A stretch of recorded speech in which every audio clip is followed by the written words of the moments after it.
роҳ ёфтани террористон аз ҷумла аъзои гурӯҳи давлати исломӣ ба афғонистон аз қаламравҳои Сурия ба амнияти кишварҳои узви созмони ҳамкориҳои Шанхай таҳдиди ҷиддӣ эҷод мекунад, гуфт як мақоми амнияти Русия дар ҷаласаи сохтори зидди террористии созмони ҳамкориҳои Шанхай дар Тошканд, ки рӯзи 5 апрел ҷараён гирифт. муовини аввали раиси хадамоти амнияти федералии Русия Сергей Смирнов гуфт, хадамоти виҷаи созмони ҳамкориҳои Шанхай методи коҳиши хатароти убури террористон ба марзҳои ин созмонро таҳия карданд. муваффақияти фаъолияти нирӯҳои мов дар Сурия боиси он шуд, ки ҷангиён аз ҷумла аъзои гурӯҳи давлати исломӣ тавассути Эрону Туркия ворити Афғонистон аз ҷумла ба қаламравҳои шимолии ин кишвар мешаванд, гуфт ӯ дар суҳбат бо журналистон дар Тошканд. Ба гуфтаи вай, раҳбарии ҷангҷӯён аз қаламрави Афғонистон сурат мегирад ва вуҷуди онҳо дар ин кишвар ба кишварҳои узви созмони ҳамкориҳои Шанхай хатар эҷод мекунад.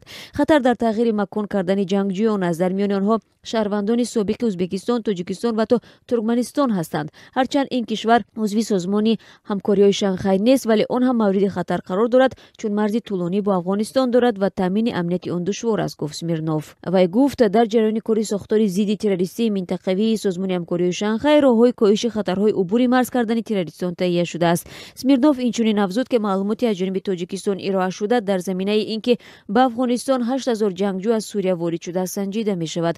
дар қаламрави Афғонистон мардум зиёд аст, ин маълумот бояд санҷида шавад. маълумоте ки дӯстони тоҷики мо ироа карданд мегӯяд, ки тахминан 8000 нафар аз Сурия ба Афғонистон гузаштаанд. дар ин бора Интерфакс хабар медиҳад. Смирнов гуфт, ки ин маълумот санҷида мешавад.